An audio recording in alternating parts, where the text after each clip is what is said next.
ilegal alimentar animais selvagens, porque eles podem perder a capacidade de sobreviver sozinhos. Forte, não é? Parece inteligente, parece reflexão, parece até uma crítica social profunda. Mas talvez esse tipo de narrativa diga menos sobre liberdade e mais sobre como aprendemos a simplificar problemas humanos complexos.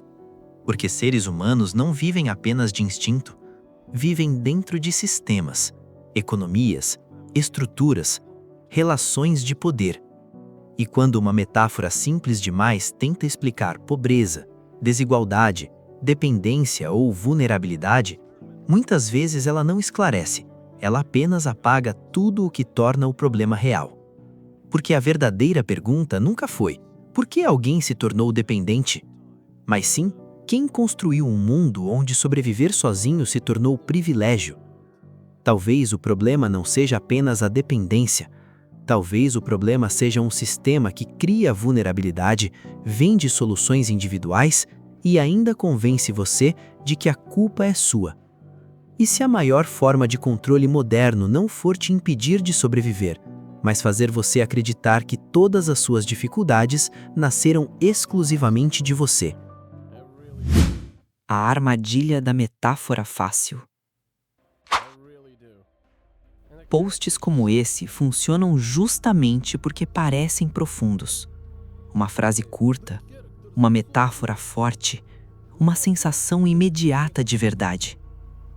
Mas por trás dessa simplicidade existe um problema. Comparar seres humanos com animais selvagens pode até soar inteligente, mas reduz sociedades complexas a instintos básicos. Porque animais dependem da natureza. Seres humanos dependem de sistemas que eles mesmos construíram.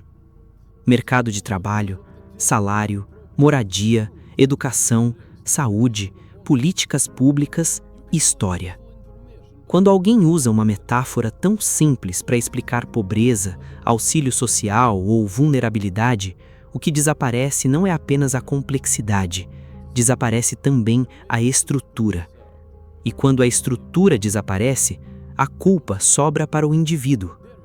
De repente, a desigualdade deixa de parecer consequência de exploração e passa a parecer fraqueza pessoal. A pobreza vira acomodação. A precariedade vira falta de esforço. A necessidade vira dependência moral. Mas os dados contam outra história. No Brasil, programas como Bolsa Família nunca ofereceram riqueza, ofereceram sobrevivência. Enquanto o benefício médio gira em torno de centenas de reais, o custo real para uma vida minimamente digna passa de vários milhares. Ou seja, não estamos falando de conforto, estamos falando de pessoas tentando continuar existindo. E ainda assim, a narrativa da dependência persiste, porque ela é útil, ela simplifica, ela moraliza, ela transforma problemas estruturais em falhas individuais. Não perguntam por que o sistema produz vulnerabilidade. Não perguntam quem destruiu as condições de autonomia. Não perguntam por que trabalhar tantas vezes não basta. Perguntam apenas por que essa pessoa precisa de ajuda. É uma inversão poderosa, porque desloca a atenção da causa para o sintoma. E quando isso acontece, a crítica deixa de mirar o sistema e passa a julgar quem sofre dentro dele. No fim, metáforas assim não explicam o mundo. Elas protegem a estrutura que o produz. O sistema cria a crise. E aqui começa uma das maiores distorções do discurso moderno. A ideia de que dependência nasce porque as pessoas perderam sua capacidade, quando muitas vezes essa capacidade foi economicamente limitada desde o início. Porque milhões de pessoas trabalham, e trabalham muito, mas trabalhar nem sempre significa autonomia. No Brasil, dezenas de milhões vivem na informalidade, sem estabilidade, sem segurança, sem aposentadoria, sem previsibilidade. Motoristas de aplicativo, entregadores, prestadores precarizados. Pessoas que ouviram que seriam seus próprios chefes, quando, na prática, muitas vezes apenas assumiram sozinhas riscos que antes pertenciam às empresas. A promessa era liberdade. A realidade, frequentemente, é sobrevivência instável. E isso muda tudo, porque quando o trabalho não garante dignidade, a dependência não desaparece, ela apenas muda de forma. Você deixa de depender de auxílio direto e passa a depender de bicos, crédito, endividamento, jornadas exaustivas, algoritmos, plataformas, salários insuficientes. Enquanto isso, o custo de vida sobe. Aluguel, comida, transporte, dívida. E o salário real muitas vezes continua incapaz de oferecer segurança concreta. Então surge a pergunta: isso é autonomia ou apenas vulnerabilidade administrada? Porque um sistema pode não precisar tornar alguém completamente incapaz. Basta torná-lo permanentemente inseguro. Inseguro o suficiente para aceitar qualquer condição, qualquer turno, qualquer taxa, qualquer dívida. E quando essa insegurança se torna regra, a precariedade deixa de ser exceção, ela vira modelo. Não estamos falando de falhas individuais, estamos falando de estruturas econômicas que frequentemente concentram riqueza no topo enquanto distribuem instabilidade na base. Quando riqueza sobe para poucos, a insegurança desce para muitos. E então, o mesmo sistema que produz escassez passa a vender soluções. Crédito, financiamento, renda extra, empreendedorismo forçado, superação individual. Como se o problema estivesse apenas na pessoa e não na engrenagem que tornou sobreviver tão caro. Criam escassez, vendem parcelas, lucram com a sobrevivência. Talvez a dependência moderna não venha apenas da ajuda, talvez ela venha também de um mercado que transforma necessidade em lucro e insegurança em modelo econômico. Quando a crise vira produto. E quando essa insegurança se torna permanente, surge um novo mercado. Um mercado que não resolve a crise, mas aprende a lucrar com ela. Porque depois que a estabilidade desaparece e sobreviver vira esforço constante, aparece alguém vendendo a saída. Cursos, mentorias, coaching, mindset, renda extra, alta performance, empreendedorismo. A promessa muda de forma, mas a lógica permanece. O problema não é o sistema, é que você ainda não encontrou a estratégia certa. E isso é poderoso, porque transforma a frustração social em consumo individual. Se o salário não basta, vendem educação financeira. Se o emprego desaparece, vendem empreendedorismo. Se o cansaço te destrói, vendem produtividade. Se a ansiedade cresce, vendem resiliência. O incêndio continua, mas agora existe todo um mercado de extintores. E não se trata de dizer que aprender, estudar ou buscar melhorar não tenha valor. Tem, mas existe uma diferença brutal entre ferramentas reais e narrativas vendidas como solução total para problemas estruturais. Porque nenhuma planilha resolve exploração, nenhum curso elimina a desigualdade, nenhum mindset corrige salários insuficientes, nenhuma frase motivacional reduz aluguel.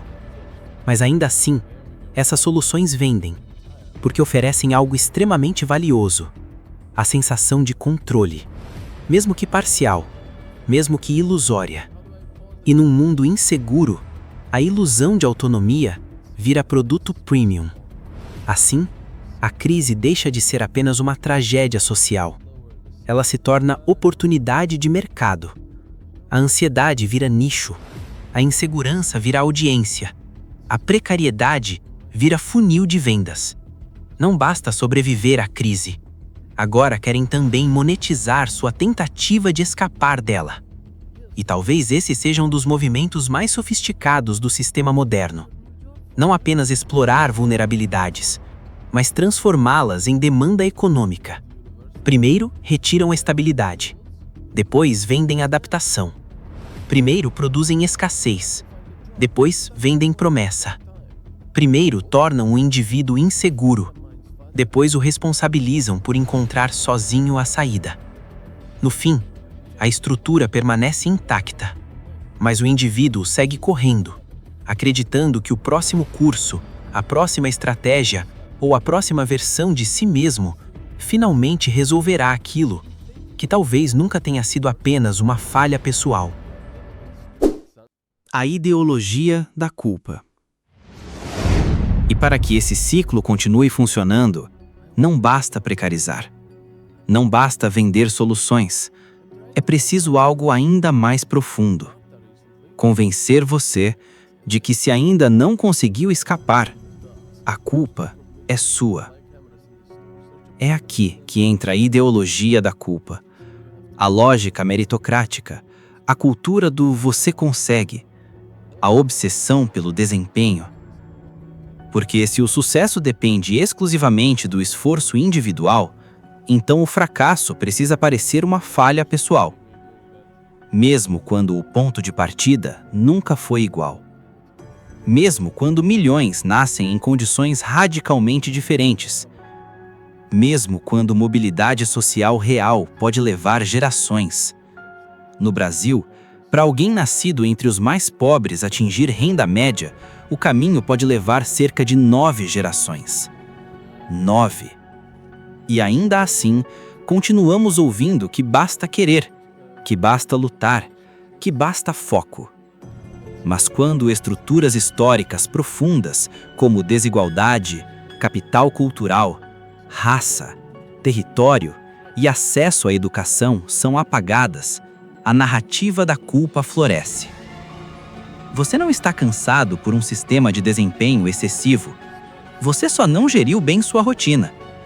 Você não está ansioso por insegurança material constante. Você precisa de mentalidade melhor. Você não enfrenta a precarização. Você precisa se esforçar mais. Percebe? A estrutura desaparece. O indivíduo absorve tudo. E isso não acontece por acaso. Porque uma sociedade onde cada pessoa culpa apenas a si mesma, raramente questiona as engrenagens maiores. É muito mais fácil administrar indivíduos culpados do que cidadãos conscientes. Então, a propaganda moderna evolui. Ela não grita ordens, ela sussurra certezas. Por meio de influenciadores, posts virais, frases de impacto, discursos motivacionais, conteúdos rápidos, tudo reforçando, de formas diferentes, a mesma mensagem central. Se você falhou, reveja a si mesmo. Não o sistema, não a estrutura, não a lógica econômica, apenas você. E talvez esse seja um dos mecanismos mais eficientes de dominação contemporânea. Transformar sofrimento estrutural em inadequação íntima. A vítima moderna não apenas sofre, ela se culpa, ela se ajusta, ela se cobra, ela se explora, até o esgotamento. Como Byung-Chul Han sugere, o sujeito de desempenho torna-se simultaneamente explorador e explorado. E Mark Fisher aponta algo semelhante. O sofrimento deixa de parecer político e passa a ser tratado como problema químico, privado, individual.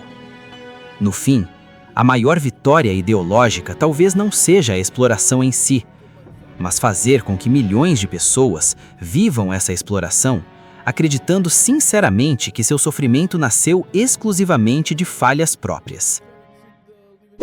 Propaganda moderna e o senso comum digital.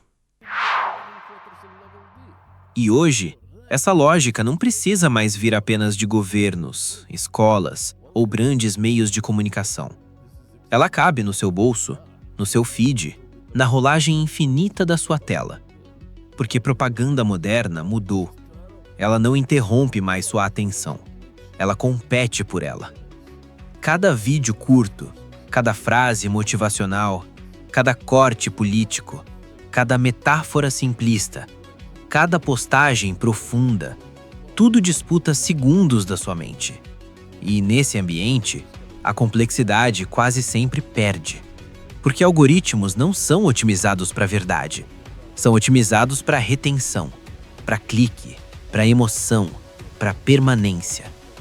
Raiva engaja, medo engaja, indignação engaja, simplificação engaja. Nuance, quase nunca. Então, problemas históricos, econômicos, sociais são comprimidos em slogans. Quem quer consegue. Só depende de você. Trabalhe enquanto eles dormem. Seja a sua melhor versão. Frases rápidas, compartilháveis, emocionais, fáceis de consumir. E justamente por isso, extremamente eficazes. Porque quanto mais simples parece a resposta, menos espaço sobra para reflexão estrutural. A superficialidade deixa de ser acidente, ela se torna funcional. Enquanto você rola, consome, reage, compartilha, o feed não apenas entretém, ele educa emocionalmente. Ele reforça valores, modela expectativas, normaliza crenças, constrói senso comum. Se antes propaganda dependia de rádio, televisão ou jornais, hoje pode surgir como entretenimento personalizado, adaptado a seus medos, desejos, frustrações, ambições. A lógica permanece, moldar percepção, mas agora com precisão algorítmica. E isso cria um cenário perigoso, porque quando reflexão profunda perde espaço, narrativas rasas ganham força. Quando a atenção vira mercadoria, consciência vira terreno disputado. Quando tudo precisa ser rápido, pensar profundamente se torna resistência. Talvez o maior truque do mundo digital não seja mentir explicitamente, mas inundar sua mente com simplificações constantes até que explicações complexas pareçam cansativas demais, até que slogans substituam análise, até que estética substitua argumento, até que sensação substitua compreensão. No fim, o controle mais eficiente talvez não seja silenciar pessoas, mas mantê-las ocupadas demais, emocionalmente estimuladas demais e cognitivamente fragmentadas demais, para perceber quem realmente lucra com tudo isso. Quem realmente lucra com sua vulnerabilidade? No fim, talvez o maior erro de narrativas rasas como aquela do início não seja apenas simplificar demais, mas inverter completamente a direção da crítica. Porque o foco deixa de ser quem destruiu condições de autonomia, quem concentrou riqueza, quem precarizou o trabalho, quem transformou sobrevivência em mercado, quem lucra com insegurança, e passa a ser quem sofre, quem precisa, quem depende, quem tenta sobreviver. A estrutura desaparece, a culpa muda de endereço. E isso é extremamente conveniente, porque sistemas que produzem vulnerabilidade se tornam muito mais estáveis quando conseguem convencer os vulneráveis de que sua dor nasceu principalmente de falhas próprias.